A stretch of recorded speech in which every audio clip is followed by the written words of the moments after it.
Buona giornata, eccoci insieme con voi e anche insieme naturalmente al vicepresidente della provincia di Padova, Roberto Marcato, Lega. Ben arrivato qui con noi. Grazie, buongiorno. Allora, un aggiornamento doveroso, insomma, dei vari territori della nostra regione in un periodo che tutto sommato è parecchio difficile e molti cittadini ancora non si raccapacitano su quello che sarà le sorti dei vari enti che comunque poi fanno capo alla regione, perché tanto si è parlato delle province, poi a un certo punto silenzio, ma hanno una valenza, fanno qualcosa, non fanno, ci sono alcune tematiche che sono più calde di altre, anche in questo periodo riguardano l'ambiente. Lei ha una competenza consolidata, quindi ci può anche illuminare, ma lei cosa ne pensa a questo riguardo?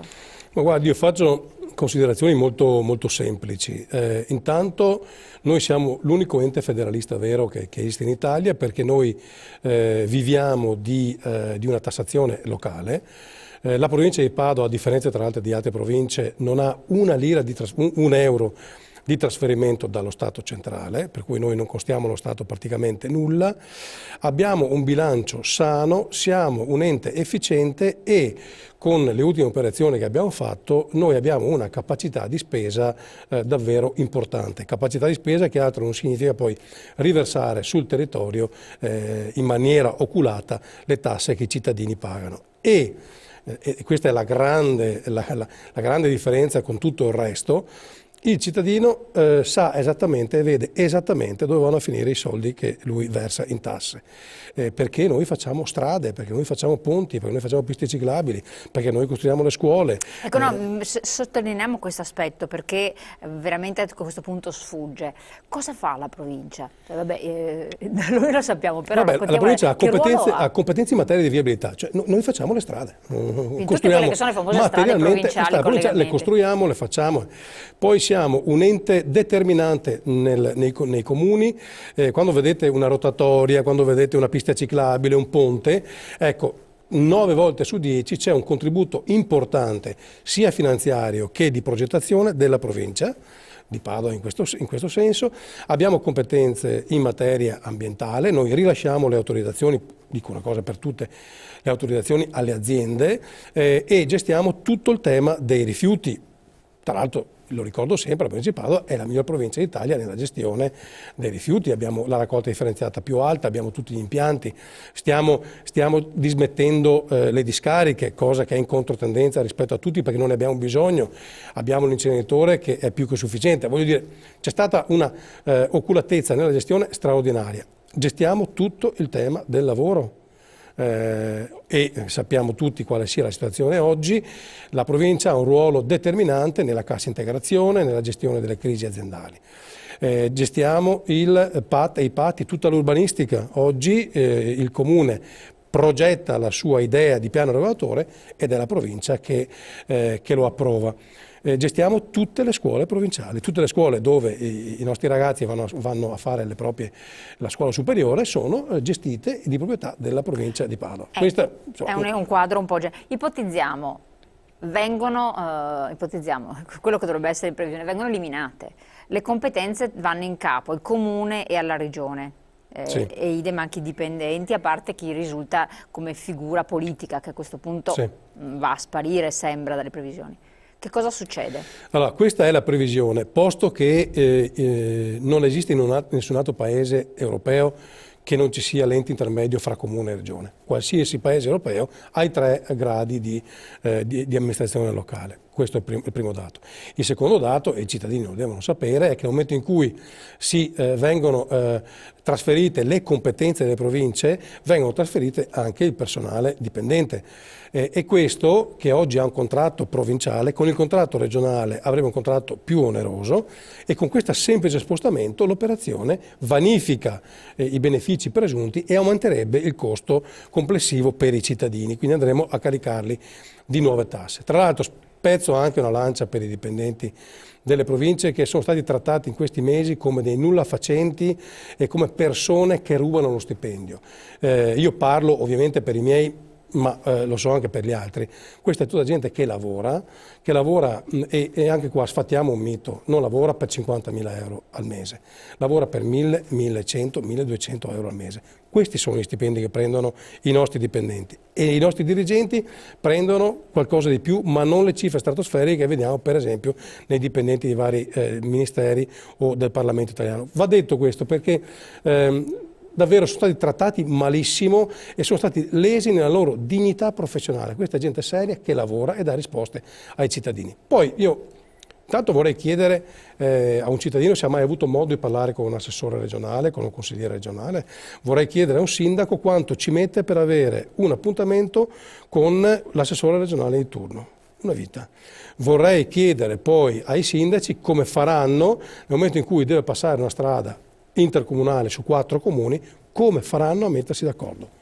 L'abbiamo visto, non è possibile. E questo è il ruolo dell'ente intermedio. È vero che va completamente riformato, questo sì. Cioè, in che termini secondo lei andrebbe riformato? Va riformato nel senso che dentro si rende conto che non va secondo me bene. vanno tolte come dire, posizioni che non hanno senso, cioè magari ci sono situazioni come i servizi sociali sono di competenza dei comuni, ha poco senso che siano nella provincia. Vanno invece caricate di nuovi strumenti. Cioè, penso al tema dei rifiuti uno per tutti. Noi sul tema dei rifiuti abbiamo i bacini di competenza territoriale. Ogni area della provincia ha il suo bacino. Poi abbiamo gli enti gestori ETRA, APS, poi abbiamo i consorzi, poi abbiamo, tutte queste situazioni possono essere eliminate tranquillamente, accorpate e portate in provincia, quindi là avremo un unico interlocutore che gestisce dalla raccolta del rifiuto fino alla gestione, compresa la decisione sulla tariffa e quindi con una visione complessiva, tutta la questione dei rifiuti urbani. Questo è uno. Sulle strade abbiamo competenza piena, l'urbanistica, unico interlocutore, potenziamola la provincia, quindi non serve più andare a Venezia, perdere una giornata intera solo per prendere il vaporetto per parlare con il tecnico di turno. Si viene in provincia e là si risolvono i problemi. Perché poi la provincia dovrebbe avere il ruolo comunque di collegamento con l'ente regione, dove non può deliberare in proprio. Collegamento ma anche decisione, una volta che io ho le competenze, decido. Poi sul fatto dell'utilità o meno, io ho dovuto fare un'operazione in provincia dove ho anticipato dei soldi alla Regione Veneto per fare 5 opere che altrimenti non sarebbero partite, nonostante che i soldi della provincia sono messi là da 3 anni e che i progetti sono pronti. Quindi la provincia lei dice in attivo in ogni caso? Assolutamente sì. Quindi non la nostra provincia, assolutamente sì. Noi abbiamo un problema del patto di stabilità, cioè noi non riusciamo. Alcuni comuni vi trovate adesso in una situazione di virtuosa. Però abbiamo fatto un'operazione di questo tipo. Abbiamo intanto dismesso tutto quello che non ritenevamo utile in termini di patrimonio immobiliare. Abbiamo ridotto i costi e gli sprechi al minimo e abbiamo fatto un'operazione che io chiedevo da tempo, e cioè abbiamo venduto tutto il nostro patrimonio azionario di partecipazione nelle varie società di autostrade. Abbiamo incassato oltre 40 milioni di euro e questi non solo ci danno la possibilità di fare opere per 40 milioni di euro, ma ci consentono anche di migliorare il patto di stabilità, per cui, visto che tra l'altro va sempre ricordato, abbiamo avuto dei casi tristissimi di imprenditori che sono uccisi perché non riuscivano a sostenere la loro azienda perché lo Stato e gli enti pubblici non pagavano. La prima operazione che noi abbiamo voluto fare è stata proprio questa, migliorare il patto di stabilità, e noi da oggi pagheremo tutti quanti i nostri fornitori, professionisti, aziende, comuni, tutti quelli che avanzano soldi alla provincia, riducendo praticamente a zero i tempi d'attesa. Questo perché dietro l'imprenditore che si uccide c'è un dramma enorme, che poi c'è un dramma per la famiglia, ed è una sconfitta della politica questa. E anche qua non possiamo limitarci a dire ma non ci sono soldi, no, tu devi trovare le strade per trovarli questi soldi. Fai delle scelte, tagli, decidi di fare una cosa piuttosto che l'altra, ma devi dare risposta alle emergenze. Oggi è il lavoro e lavoriamo su questo. Ecco, perché poi tra le competenze della provincia bisogna ricordare che c'è quella del lavoro. Certo, noi abbiamo vertenze aperte con un sacco di aziende, purtroppo, E la provincia con l'assessore Barison è puntualissima, sempre lì in prefettura con le aziende a cercare di risolvere. Anche lì, qualora non ci fosse l'ente provincia, del lavoro chi se ne occupa? Non penso ai sindaci, perché no, è non sono in grado. La regione. Ma la regione sappiamo in che modo... Capito, ma infatti, ma è questo che i cittadini devono sapere, perché poi nella voglia, come dire, di sangue che oggi c'è fra la gente che fa fatica ad arrivare alla fine del mese, si pensa che ammazzando politicamente ovviamente il vicepresidente della provincia si risolvono i problemi al mondo. In realtà, lo dico per loro, perché poi io sono ben lontano dagli stipendi dei parlamentari, dei consiglieri, non sono la casta in quanto la mia indennità è ridicola rispetto a quello che prendono i miei colleghi. In realtà il beneficio che loro avrebbero dalla mia eliminazione è nettamente inferiore a quello che avrebbero con la mia esistenza, ma non per quello che sono io. Cioè, Marcato può essere cambiato domani mattina, ci mancherebbe, ma per il ruolo che ha l'ente. Tenga conto anche, c'è un dato che è straordinario, un euro in opere pubbliche scatena, produce a livello di PIL 7 euro. Il rapporto è questo, ogni euro investito in opere pubbliche danno 7 euro di PIL. Cioè, dove vogliamo andare? Qua stiamo facendo tutte riforme e ci dimentichiamo che in realtà l'unica riforma possibile è quella di ridare fiato all'economia. Perché se si dà fiato all'economia, le aziende lavorano, si pagano le tasse, si fanno servizi. Questa è la risposta. Restando un po' sul tema, perché poi è stato abbastanza dibattuto e per il momento accantonato, però resta sempre lì, purtroppo latente, ci sono anche dei tempi da rispettare. Ma secondo lei... perché insomma tagli bisogna farne da qualche parte, allora non tagliare le province o ridare un assetto organico, e dove andare a toccare, dove in modo importante, a parte a Roma che tutti sanno che lì si può navigare e mietere alla grande, però mi sa che lì prima... Ma si fa prestissimo. Allora, qualcuno mi deve spiegare perché la Regione Veneto costa 200 milioni di euro e prendiamo una regione che abbia gli stessi abitanti e le stesse funzioni, la regione Sicilia costa 1,7 miliardi. Qualcuno mi deve spiegare perché la regione Veneto con 200 milioni di costo complessivo della macchina amministrativa fa tutto quello che deve fare, la regione Sicilia, che tra l'altro fa un centesimo rispetto a quello che fa il Veneto, invece deve spendere 1,5 miliardi in più. Cioè, anche qua bisogna arrivare ai costi standard e dire: signori, io ti trasferisco rispetto a un costo standard prefissato. Tu regione vuoi spendere 1,5 miliardi in più, lo carichi sulle tasse dei cittadini, poi risponderai tu ai tuoi cittadini, ma io Stato non ti do più nulla. Facendo operazioni come queste, per esempio penso alla Calabria che anche ha chiuso il 2011 con 1 miliardo di buco della sanità, penso alla regione Lazio con 25 miliardi di buco. Basterebbe chiudere questo, noi avremmo recuperato 30 miliardi di euro, che sono esattamente 10 miliardi in più rispetto all'ultima finanziaria. È questo che è strano, cioè noi continuiamo a fare come se fosse il Titanic dove l'orchestrina continuava a suonare e continuiamo a elargire queste prebende a territori che tra l'altro, voglio dire, almeno venissero usati per i cittadini. Questo io potrei anche capirlo, ma abbiamo la raccolta differenziata che è al 4%, penso alla Sicilia, quindi la gente si trova con i sacchetti di immondizie davanti a Napoli, hanno trovato questa grande idea sciocca per essere eleganti, dove adesso cosa fanno? Siccome non sanno cosa fare, caricano i container di rifiuti e li mandano in Olanda. Ecco, vuol dire, cioè, il cittadino dice: ma perché devo non pagare? Gratuitamente poi. No, esatto. ma tra l'altro la tassa a asporto rifiuti di Napoli è la più alta d'Italia e uno dice: ma io devo pagare più di tutti e avere il rifiuto avanti casa. Ma è una cosa, solo in Italia succede questo. Ecco, facendo questo noi avremo tranquillamente messo in asse il nostro paese, perché i costi veri poi sono questi.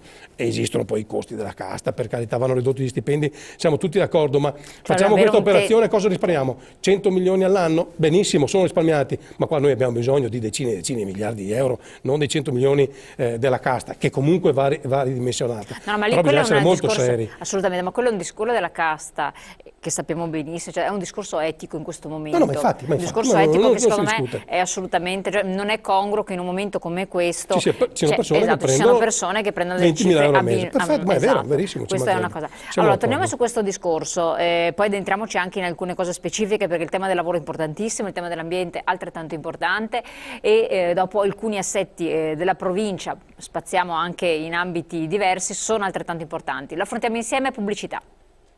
Allo stato attuale, quindi delle finanze, parliamo una provincia del nord-est, quindi in un territorio anche che andava fino a ieri, andava veramente bene.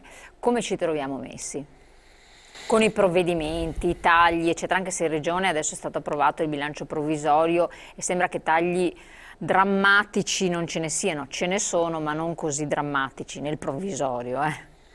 Ma noi l'unico problema è che probabilmente c'è l'addizionale Enel che non sappiamo ancora se verrà data oppure no, che è un'addizionale che viene pagata sul consumo di elettricità locale e lo Stato ovviamente non sapendo dov'è pensa di trattenersi anche questa tassa, cioè, quindi devono sapere, non solo gran parte dell'IMU per i comuni, esatto, devono ma sapere anche i cittadini che toglieranno via questa per metterla nel mare magnum poi delle tasse, per cui noi andremo a distribuire del anche calderone che va a Roma, quindi questo, certo, quindi... chiaramente se la trattengono loro e quindi poi ovviamente magari andranno a finanziare la neve finta che si fa a Catania per festeggiare il Natale, vuol dire, perché poi ecco, parliamo di queste aberrazioni tipicamente italiane. No, a parte questo aspetto, noi non abbiamo grossi problemi come bilancio della provincia, anzi il problema vero è la situazione contingente complessiva delle aziende che ci sono in provincia di Padova. Ecco, quello è il vero problema. Esatto,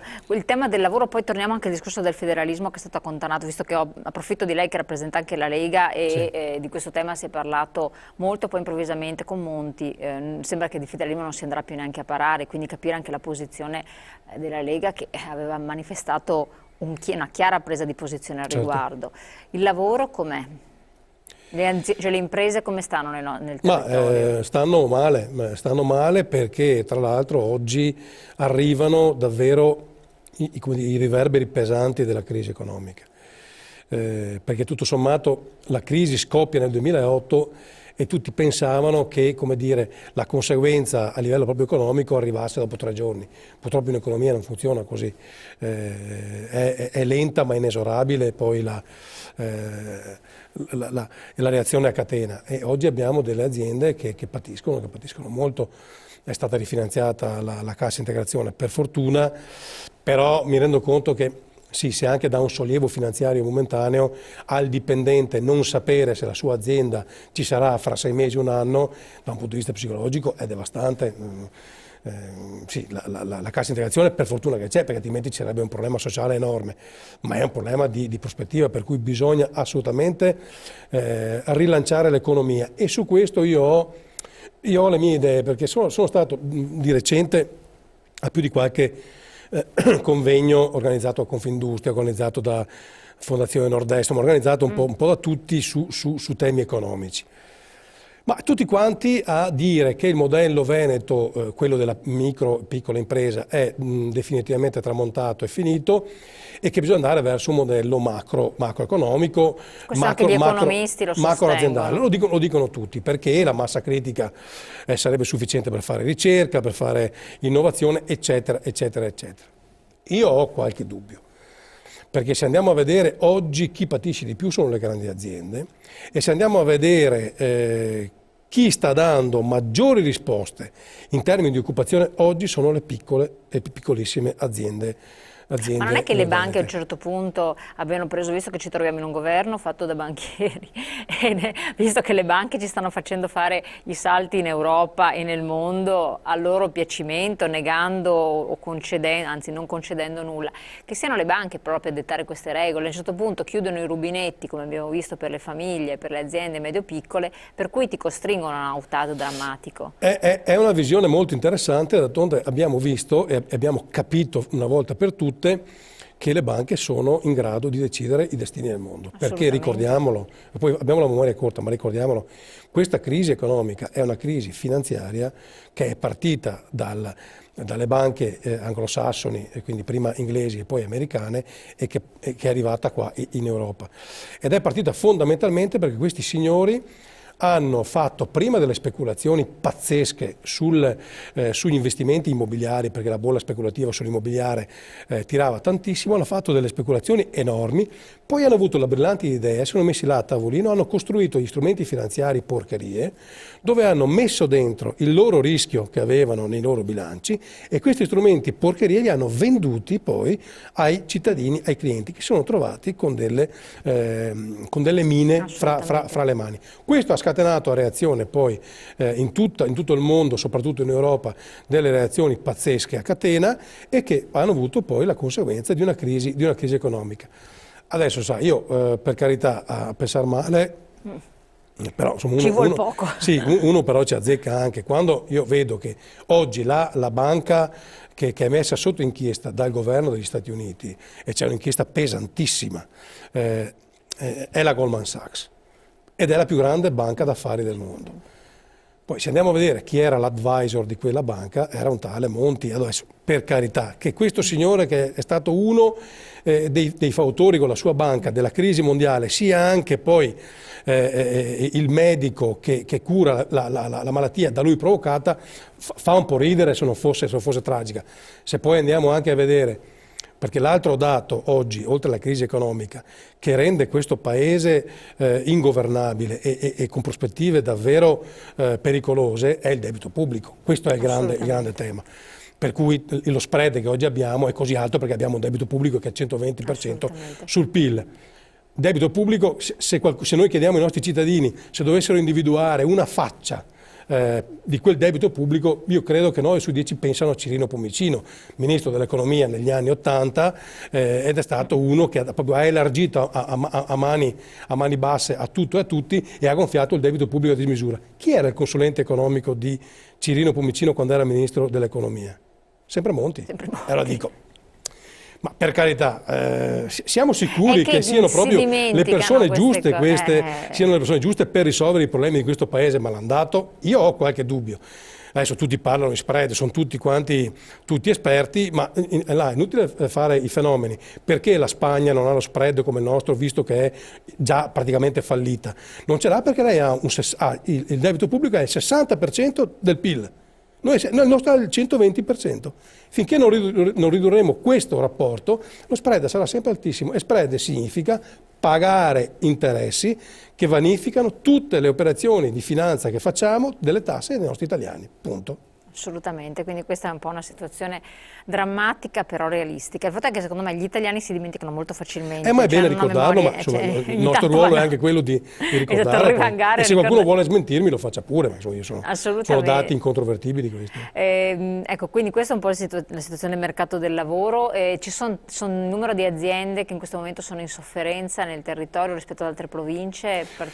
Ma è abbastanza, come dire, la situazione è abbastanza omogenea, fatta con province omogenee, perché insomma le province quelle più produttive sono Padova in assoluto, ma poi c'è Verona, Vicenza, Treviso, poi le altre, magari Belluno ha una tipicità propria, lo dico lo stesso, Venezia lo stesso, ma chi ha un tessuto produttivo come il nostro ha gli stessi identici problemi, perché poi con la globalizzazione che abbiamo avuto, che lei abbia l'azienda a Bovolenta o che ce l'abbia nel Bellunese.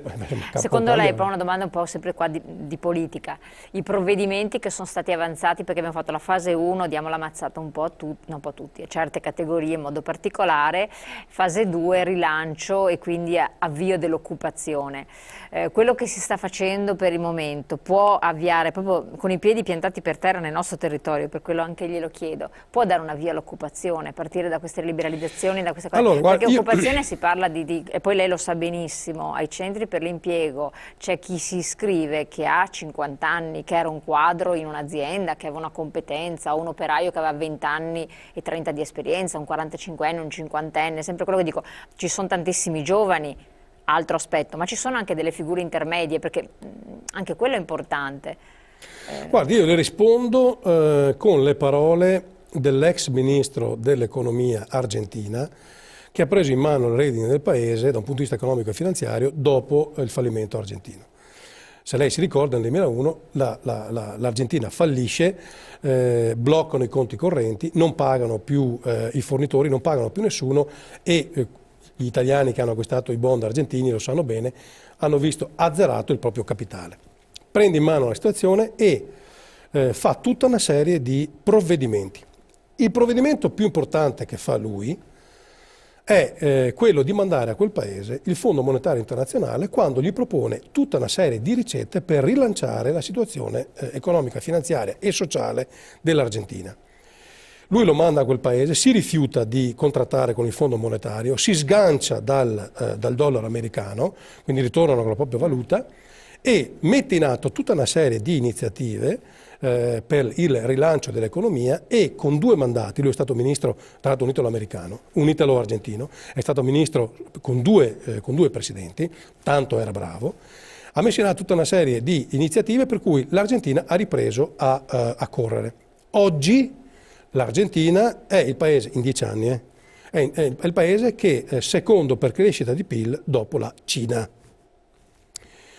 Alla domanda che hanno fatto a lui, visto che è stato, perché lui concretamente ha dimostrato che si può fare, sulla manovra Monti, lui ha detto, ha messo in atto tutta una serie di iniziative recessive che sono le stesse che si propongono per la Grecia e che erano le stesse che il Fondo Monetario proponeva a me 10 anni fa.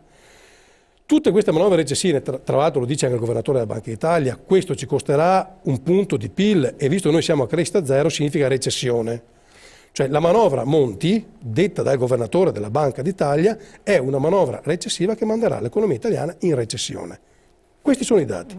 Per cui se lei chiede a me cosa ne penso, io rispondo con questi 2. Uno è il governatore della Banca d'Italia, che non è sicuramente il fratello di Umberto Bossi, e l'altro è un ministro che non è sicuramente un dirigente della Lega. Sono 2 persone che hanno consapevolezza, e uno, soprattutto il ministro, ha dimostrato che ci sono altre ricette per rilanciare un paese. E siamo così sicuri che fare di tutto per rimanere all'interno dell'euro, che altro non è che il sogno di 2 paesi, la Germania e la Francia, valga davvero il gioco? Ma allo stato attuale uscire dall'euro però ci porterebbe a una svalutazione pazzesca e forse un'incapacità di acquisire beni primari, anche i carburanti, gas, stesso da altri paesi che invece io le faccio una domanda diversa: è allo stato attuale rimanere nell'euro e quindi pur di rimanere far morire il paziente che stiamo curando? Perché è inutile voi dire adesso, noi per salvare il paziente facciamo un'iniezione tale di medicine che il paziente muore, però noi il protocollo l'abbiamo seguito, ho capito, ma il paziente è morto. Allora anche qua si possono pensare a situazioni diverse. Allora, io per esempio sono d'accordo con altri economisti che la vedono da questo punto di vista. Creare 2 euro, ma uno sì, pesante, uno quantomeno andare per aree, certo. Ci sono aree economicamente omogenee che sono la parte centrale dell'Europa, e fare un euro di un tipo, e aree che sono più identificabili con il mezzogiorno d'Europa con un euro diverso. La svalutazione per quelle aree significherebbe poter esportare, perché poi il grande miracolo dell'Argentina è stato esattamente questo, che con la svalutazione che hanno avuto loro potevano, si andava là e si comprava a man bassa, quindi tutti sono andati là a investire, aziende, turisti, ed è ripartita. Allora, quello che a me dà fastidio è che sembra che ci sia un Vangelo, il Vangelo secondo Monti, per cui l'unica via possibile è quella di rimanere nell'euro, di chiedere ai cittadini qualsiasi tipo di impegno finanziario in termini di tasse pur di rimanere nell'euro. E tutto questo perché noi dovremmo fare un piacere alla Merkel e a Sarkozy, che tra l'altro nei loro paesi sono visti malissimo, se dovessero dare le elezioni le perderebbero, e poi sono quei 2 signori che in realtà non ce la raccontano giusta, perché loro continuano a puntare il faro sull'Italia, ma sarebbe interessante che Sarkozy dicesse che le sue banche sono piene di titoli porcheria, sono stracolmi, le banche francesi sono quelle che hanno il più alto tasso di titoli tossici del mondo. Sarebbe interessante, e nel momento in cui infatti politicamente sono riusciti a fare le pressioni necessarie perché non si arrivasse a una valutazione delle aziende di rating, che poi sono delle porcherie, quelle le conosciamo tutti, e sono arrivate adesso, ma li hanno declassati, le banche francesi sono state declassate perché non sono sicure. E quando la Merkel a giugno del 2011 esce con dei dati sul PIL, dove emerge che la Germania ha una crescita di PIL che è 5, 6, 7 volte rispetto al resto d'Europa e 10 volte rispetto all'Italia, e poi a settembre c'è una revisione della crescita di PIL che prevede la crescita 0% in Germania, anche questa signora forse qualche grande bugia la sta raccontando. E poi visto che non vuole neanche aiutarci, insomma. E poi non ho capito una cosa, ma perché dobbiamo sempre andare noi a trovare la Merkel per parlare, o andare o a Parigi o in Germania a parlare? Questi signori qua non possono anche loro alzare il proprio e venire qua da noi? Non ho capito per quale motivo la signora Merkel non può venire lei in Italia, visto che siamo anche la patria della bellezza e della cultura, magari impara qualcosa, impara a vestirsi anche meglio, no? Dico, che venga lei qua, perché dobbiamo essere sempre noi con questa valigetta, questi italiani, un po' sfigatini che vanno da Sarkozy o dalla Merkel, un po' di orgoglio, visto che abbiamo festeggiato i 150 anni con tutta questa pompa magna e spendendo secondo me inutilmente dei soldi. L'orgoglio italiano, facciamolo vedere chiedendo, signori, avete qualcosa da chiedermi? Prendi la tua bella macchinina e vieni a Roma e discutiamo a Roma dei problemi dell'Italia. Perché devo discutere sempre dei problemi dell'Italia a Berlino, devo discuterli a Parigi, devo discuterli a Bruxelles? Venite qua. Un po' di orgoglio, no, non bastano le dichiarazioni per rasserenare i mercati. I mercati devono capire che alla guida del paese c'è un condottiero fermo, sicuro, che ha una prospettiva, forse, e oggi così non è. Esatto, ma anzi non è neanche forse, lo sappiamo, Monti è lì perché è stato imposto, e non è stato imposto dall'Italia, ma è stato imposto dalla Banca Europea, è stato imposto dall'Europa, e quindi tengono, allora. andare lì è un ossequiare quello che è stata una serie di accordi, compromessi a cui siamo addivenuti sostanzialmente. Se gli italiani sono felici, io sono felice per loro. Ai noi è questo. Andiamo in pubblicità, poi ritorniamo insieme e vediamo anche di parlare del federalismo, se di federalismo ancora si potrà parlare, con la Lega naturalmente. Allora, Vicepresidente, lei è comunque un esponente della Lega e si legge sui giornali, insomma, c'è un po' di movimento, Bossi da una parte, figure che si stanno delineando come Tosi, un federalismo di cui non si parla più. Monti l'ha nettamente accantonato con provvedimenti ben precisi. Abbiamo parlato anche con l'Anci Veneto, dove i sindaci hanno detto chiaramente quella che poteva essere un'entrata interessante, ovvero l'IMU, più del 50% se ne va allo Stato centrale, per cui ben poca cosa resta ai comuni, che dovranno diventare enti di riscossione, per cui tra le altre cose, insomma, cosa sta succedendo? Ma succede che questo governo, come era nelle premesse, ed è uno dei motivi per cui noi abbiamo deciso all'unanimità, senza discussioni interne, di non dare la fiducia a questo governo, perché c'era la consapevolezza che il federalismo sarebbe stato l'ultimo dei problemi di questo governo, quando in realtà sarebbe la prima soluzione vera da dare a questo Quindi paese. voi comunque reputate la soluzione, potrebbe essere questa? Ma non c'è altra via, non c'è altra via. Noi potremmo continuare a fare tutte le finanziarie che vogliamo, ed è come dare il colore bianco a una casa che è marcia e diroccata. È chiaro che apparentemente per qualche tempo sembra nuova, sotto però è marcia, e questa è la situazione italiana. Va rifondata, ricostituita, riformata, va ristrutturata completamente la macchina amministrativa di questo paese. Vanno tolte le diseguaglianze, vanno fatti i costi standard. Una siringa all'USL di Venezia costa 50 centesimi, deve costare 50 centesimi a Napoli e non 4,70 €. Cioè, va fatto questo fondamentalmente, e vanno responsabilizzati gli amministratori, come è previsto nella nostra riforma federalista. Chi sbaglia paga, 1, e 2, non si ricandida più. Hai mandato in dissesto un ente, tu vai a casa e non ti ripresenti più. Cioè, anche questi sono da una parte i costi standard, quindi equità su tutto il suolo italiano, e dall'altra la responsabilità degli amministratori. Facessimo queste due cose, noi questo paese lo rimettiamo in piedi in 10 anni. E invece continuiamo a fare queste cosucce, questi pannicelli caldi, che però non servono a nulla, se non a togliere soldi ancora a chi ne ha già pochi. Perché poi chi andiamo a toccare? Le pensioni, assolutamente, sempre i soliti, non c'è molta fantasia politica, anzi non c'è volontà politica in questo senso. E all'interno del partito stesso? All'interno del partito c'è una dialettica assolutamente vivace, come è auspicabile che ci sia anche in un partito. Ci sono come dire, leader di partito, o comunque dirigenti di partito che scalpitano, anche qua assolutamente in maniera legittima. Mi metto nei panni di Maroni, anch'io se fossi Maroni inizio ad avere 54-55 anni, insomma, dico, o batto questo colpo o rischio di non batterlo più, quindi è comprensibile. Poi chi fa politica ha anche un amor proprio molto, molto grande, cioè, vuol dire, non è che uno si mette in politica perché ha piacere di avere anche determinati ruoli, per cui è tutto comprensibile. È altrettanto vero che però non possiamo prescindere da alcune situazioni. Il nostro segretario federale è Umberto Bossi. Ma ha minacciato, ha detto così velatamente o neanche tanto, che si vuole dimettere? Ma sono cose che si leggono sui giornali, francamente io non lo so e non ho avuto notizie dirette da questo punto di vista. Mi permetto solo di fare una considerazione di questo tipo. L'unica cosa che pretendo da un segretario politico è che abbia lungimiranza e che sia in grado di prevedere ciò che accade, per poi mettere in atto azioni politiche. Perché il politico che gestisce lo status quo non è un politico, E se io vado a vedere cosa diceva Umberto Bossi 20 anni fa, allora, era l'unico che parlava di federalismo e tutti lo prendevano per pazzo, oggi tutti sono federalisti. Lui, prima dell'entrata dell'euro, ha detto: attenzione signori, siamo davvero convinti che questa sia la panacea di tutti i mali?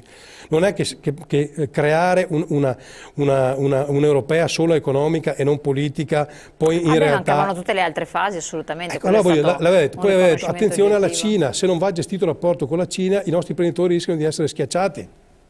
No, anche qua, razzista. L'immigrazione, attenzione, bisogna avere un rapporto con l'immigrato di un certo tipo, perché altrimenti rischiamo di acuire le tensioni sociali. Razzista. Voglio dire, Maroni è stato un grande ministro, su questo non c'è ombra di dubbio.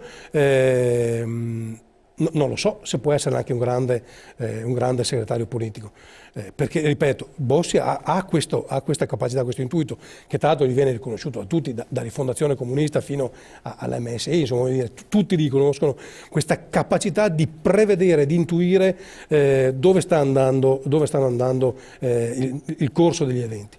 Per cui, ecco, l'auspicio che io ho è questo.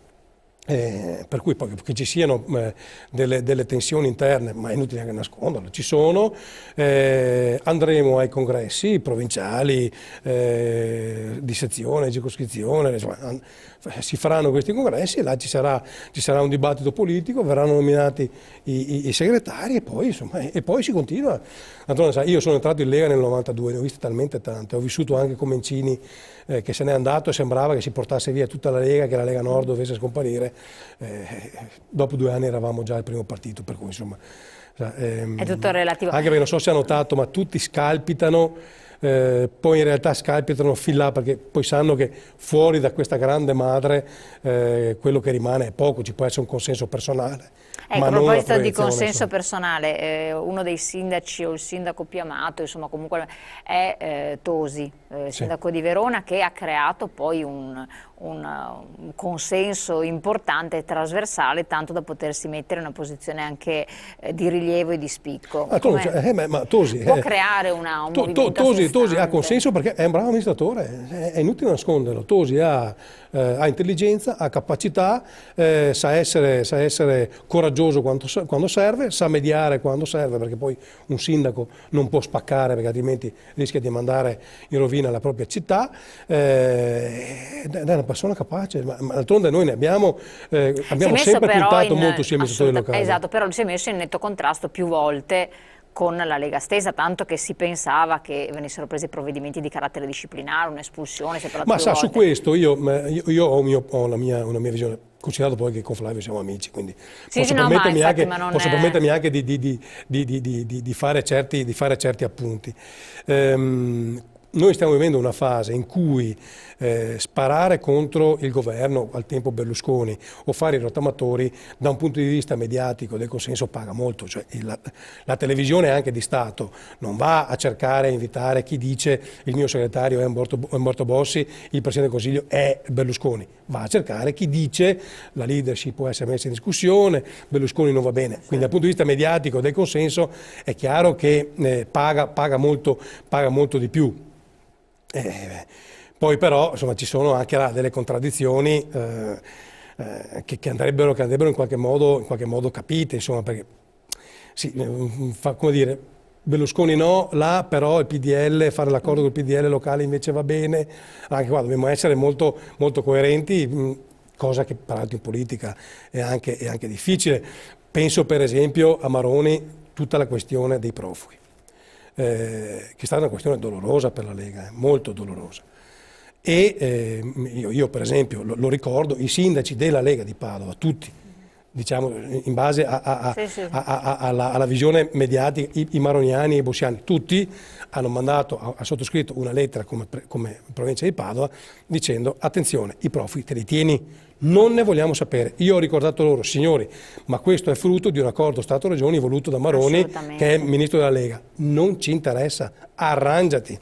Se io avessi preso questa bella letterina e avessi detto ha ragione il sindaco, Maroni, tienteli tu i profughi, io avrei avuto le pagine dei giornali, di tutti i giornali, il Corriere, tutte le televisioni mi avrebbero chiamato Vespa, la moglie di Vespa, la sorella di Vespa, tutti mi avrebbero chiamato perché la provincia, che era l'ente di coordinamento sulla gestione dei profughi, il vicepresidente leghista attaccava Maroni.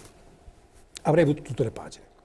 Invece, da bravo amministratore e da uomo di partito, ho cercato di capire quale fosse la situazione migliore e ho salvaguardato i sindaci da una parte e abbiamo dato una risposta ai profughi dall'altra, con il mio gruppo consigliare che fa un'interrogazione a favore dei sindaci. Certo, sì, sono delle situazioni dove... Gruppo consigliare dove ci sono sia i famosi maroniani, okay. Allora, su questo io dico è facile, è molto facile sparare, no? Perché hai il consenso. Ho capito io, avrei potuto farlo anch'io e avrei avuto tutte le pagine dei giornali. E invece no, perché io ho capito la difficoltà di Maroni, mentre l'Africa esplodeva, perché lo ricordiamo, è esplosa l'Africa, e migliaia di persone si riversavano sull'Italia, lui si è trovato solo, io l'ho incontrato e lui mi diceva, ma ti rendi conto che ho chiamato il mio omologo tunisino e non c'era nemmeno la segretaria? Non era più nessuno. Quindi, cioè, rendiamoci conto della difficoltà che ha vissuto Maroni nel gestire questo. Però anche là, fermi tutti ai nostri posti, mantenere la posizione e cercare di dare una risposta, pur con la nostra linea politica, a un'emergenza straordinaria.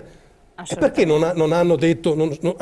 Capisci? Ecco, questo che un po' mi lascia perplesso. È facile, è molto facile. E c'è anche un ruolo dei media che ovviamente non è di poco conto nella comunicazione. Noi siamo arrivati al termine, il tempo è volato, quindi ringraziamo Roberto Marcato, vicepresidente della provincia di Padova, Lega Nord, di essere stato qui con noi. Grazie a lei. Le auguriamo un buon lavoro, naturalmente. Ne ho bisogno, grazie. In bocca al lupo per tutto, perché ce n'è anche di questo bisogno. E naturalmente con voi appuntamento come sempre domani alle 12:40. Grazie.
Allora, vicepresidente, lei è comunque un esponente della Lega e si legge sui giornali, insomma, c'è un po' di movimento, Bossi da una parte, figure che si stanno delineando come Tosi, un federalismo di cui non si parla più. Monti l'ha nettamente accantonato con provvedimenti ben precisi, abbiamo parlato anche con l'Anci Veneto dove i sindaci hanno detto chiaramente quella che poteva essere un'entrata interessante, ovvero l'IMU, più del 50% se ne va allo Stato centrale, per cui ben poca cosa resta ai comuni che dovranno diventare enti di riscossione, per cui tra le altre cose, insomma, cosa sta succedendo? Ma succede che questo governo, come era nelle premesse, ed è uno dei motivi per cui noi abbiamo deciso all'unanimità, senza discussioni interne, di non dare la fiducia a questo governo, perché c'era la consapevolezza che il federalismo sarebbe stato l'ultimo dei problemi di questo governo, quando in realtà sarebbe la prima soluzione vera da dare a questo Quindi paese. voi comunque reputate la soluzione, potrebbe essere questo? Ma non c'è altra via, non c'è altra via. Noi potremmo continuare a fare tutte le finanziarie che vogliamo ed è come dare il colore bianco a una casa che è marcia e diroccata. È chiaro che apparentemente per qualche tempo sembra nuova, sotto però è marcia, e questa è la situazione italiana. Va rifondata, ricostituita, riformata, va ristrutturata completamente la macchina amministrativa di questo paese. Vanno tolte le diseguaglianze, vanno fatti i costi standard. Una siringa all'USL di Venezia costa 50 centesimi, deve costare 50 centesimi a Napoli e non 4,70 €. Cioè, Va fatto questo fondamentalmente e vanno responsabilizzati gli amministratori, come è previsto nella nostra riforma federalista. Chi sbaglia paga, 1, e 2, non si ricandida più. Hai mandato in dissesto un ente, tu vai a casa e non ti ripresenti più. Cioè, anche questi sono da una parte i costi standard, quindi equità su tutto il suolo italiano, e dall'altra la responsabilità degli amministratori. Facessimo queste due cose, noi questo paese lo rimettiamo in piedi in 10 anni. E invece continuiamo a fare queste cosucce, questi pannicelli caldi che però non servono a nulla se non a togliere soldi ancora a chi ne ha già pochi. Perché poi chi andiamo a toccare? Le pensioni, assolutamente, i sempre i soliti, non c'è paga, molta insomma, fantasia politica, anzi non c'è volontà politica in questo senso. E all'interno del partito stesso? All'interno del partito c'è una dialettica assolutamente vivace, come è auspicabile che ci sia anche in un partito. Ci sono come dire, leader di partito o comunque dirigenti di partito che scalpitano, anche qua assolutamente in maniera legittima. Mi metto nei panni di Maroni, anch'io se fossi Maroni inizio ad avere 54-55 anni, insomma, dico, o batto questo colpo o rischio di non batterlo più, quindi è comprensibile. Poi chi fa politica ha anche un amor proprio molto, molto grande, cioè, vuol dire, non è che uno si mette in politica perché ha piacere di avere anche determinati ruoli, per cui è tutto comprensibile. È altrettanto vero che però non possiamo prescindere da alcune situazioni. Il nostro segretario federale è Umberto Bossi. Ma ha minacciato, ha detto così velatamente o neanche tanto che si vuole dimettere? Ma sono cose che si leggono sui giornali, francamente io non lo so e non ho avuto notizie dirette da questo punto di vista. Mi permetto solo di fare una considerazione di questo tipo. Ecco, l'unica cosa che pretendo da un segretario politico è che abbia lungimiranza e che sia in grado di prevedere ciò che accade, per poi mettere in atto azioni politiche. Perché il politico che gestisce lo status quo non è un politico. E se io vado a vedere cosa diceva Umberto Bossi 20 anni fa, allora, era l'unico che parlava di federalismo e tutti lo prendevano per pazzo, oggi tutti sono federalisti. Lui, prima dell'entrata dell'euro, ha detto: attenzione signori, siamo davvero convinti che questa sia la panacea di tutti i mali? Non è che creare un'europea solo economica e non politica, poi in realtà... mancavano tutte le altre fasi, assolutamente. Ecco, allora poi aveva detto: attenzione alla Cina, se non va gestito il rapporto con la Cina, i nostri imprenditori rischiano di essere schiacciati. No, anche qua, razzista. L'immigrazione, attenzione, bisogna avere un rapporto con l'immigrato di un certo tipo, perché altrimenti rischiamo di acuire le tensioni sociali. Razzista. Voglio dire, Maroni è stato un grande ministro, su questo non c'è ombra di dubbio. Non lo so se può essere anche un grande segretario politico, perché, ripeto, Bossi ha questa capacità, questo intuito, che tra l'altro gli viene riconosciuto da tutti, da Rifondazione Comunista fino all'MSI, insomma, voglio dire, tutti riconoscono questa capacità di prevedere, di intuire dove stanno andando il corso degli eventi. Per cui ecco, l'auspicio che io è questo. Per cui poi che ci siano delle tensioni interne, ma è inutile anche nasconderlo, ci sono. Andremo ai congressi provinciali, di sezione, di circoscrizione, insomma, si faranno questi congressi e là ci sarà un dibattito politico, verranno nominati i segretari e poi, insomma, e poi si continua. Io sono entrato in Lega nel 92, ne ho viste talmente tante, ho vissuto anche con Mencini che se n'è andato e sembrava che si portasse via tutta la Lega, che la Lega Nord dovesse scomparire. Dopo 2 anni eravamo già il primo partito, per cui insomma è tutto relativo. Anche perché non so se ha notato, ma tutti scalpitano, poi in realtà scalpitano fin là, perché poi sanno che fuori da questa grande madre quello che rimane è poco, ci può essere un consenso personale. Ecco, ma a non proposito di consenso insomma. Personale, uno dei sindaci o il sindaco più amato, insomma, comunque è Tosi, sindaco di Verona, che ha creato poi un consenso importante e trasversale, tanto da potersi mettere in una posizione anche di rilievo e di spicco. Ma Tosi può creare un movimento Tosi ha consenso perché è un bravo amministratore, è inutile nasconderlo. Tosi ha intelligenza, ha capacità, sa essere coraggioso quando serve, sa mediare quando serve, perché poi un sindaco non può spaccare, perché altrimenti rischia di mandare in rovina la propria città. È una persona capace, ma d'altronde noi ne abbiamo sempre puntato molto sugli amministratori locali. Esatto, però si è messo in netto contrasto più volte con la Lega stessa, tanto che si pensava che venissero presi provvedimenti di carattere disciplinare, un'espulsione, si è parlato Ma due sa, su volte. questo io ho una mia visione, considerato poi che con Flavio siamo amici, quindi Sì, sì, no, ma infatti, ma non posso è- permettermi anche di fare certi appunti. Noi stiamo vivendo una fase in cui sparare contro il governo, al tempo Berlusconi, o fare i rottamatori, da un punto di vista mediatico del consenso paga molto. Cioè, la televisione anche di Stato non va a cercare, a invitare chi dice il mio segretario è Umberto Bossi, il Presidente del Consiglio è Berlusconi. Va a cercare chi dice la leadership può essere messa in discussione, Berlusconi non va bene. Quindi dal punto di vista mediatico del consenso è chiaro che paga molto di più. Poi però insomma, ci sono anche delle contraddizioni che andrebbero in qualche modo capite, insomma, perché sì, come dire, Berlusconi no, là però il PDL, fare l'accordo col PDL locale invece va bene, anche qua dobbiamo essere molto coerenti, cosa che peraltro in politica è anche difficile. Penso per esempio a Maroni, tutta la questione dei profughi. Che è stata una questione dolorosa per la Lega, molto dolorosa. E io per esempio lo ricordo, i sindaci della Lega di Padova, tutti, diciamo in base alla visione mediatica, i maroniani e i bossiani, tutti hanno mandato, ha sottoscritto una lettera come provincia di Padova dicendo attenzione, i profughi te li tieni, non ne vogliamo sapere. Io ho ricordato loro, signori, ma questo è frutto di un accordo Stato-Regioni voluto da Maroni, che è ministro della Lega. Non ci interessa, arrangiati. Se io avessi preso questa bella letterina e avessi detto ha ragione il sindaco, Maroni, tienteli tu i profughi, io avrei avuto le pagine dei giornali, di tutti i giornali, il Corriere, tutte le televisioni mi avrebbero chiamato Vespa, la moglie di Vespa, la sorella di Vespa, tutti mi avrebbero chiamato perché la provincia, che era l'ente di coordinamento sulla gestione dei profughi, il vicepresidente leghista attaccava Maroni. Avrei avuto tutte le pagine.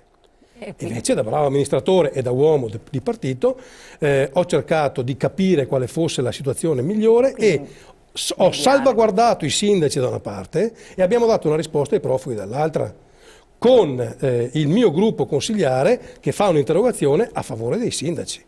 Certo, sì, sono delle situazioni dove... Gruppo consigliare dove ci sono sia i famosi maroniani che... Ok, allora su questo io dico è facile, è molto facile sparare, no? Perché hai il consenso.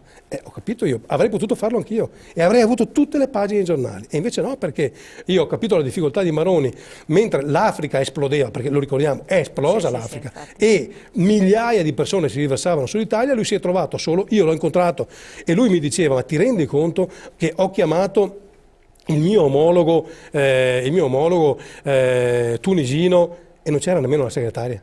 Non c'era più nessuno. Quindi, cioè, rendiamoci conto della difficoltà che ha vissuto Maroni nel gestire questo.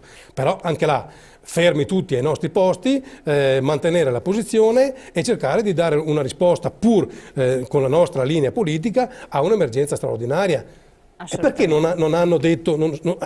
Capisci? Ecco, questo che un po' mi lascia perplesso. È facile, è molto facile. E c'è anche un ruolo dei media che ovviamente non è di poco conto nella comunicazione. Noi siamo arrivati al termine, il tempo è volato, quindi ringraziamo Roberto Marcato, vicepresidente della provincia di Padova, Lega Nord, di essere stato qui con noi. Grazie a lei. Le auguriamo un buon lavoro naturalmente. Ne ho bisogno, grazie. In bocca al lupo per tutto, perché ce n'è anche di questo bisogno. E naturalmente con voi appuntamento come sempre domani alle 12:40. Grazie.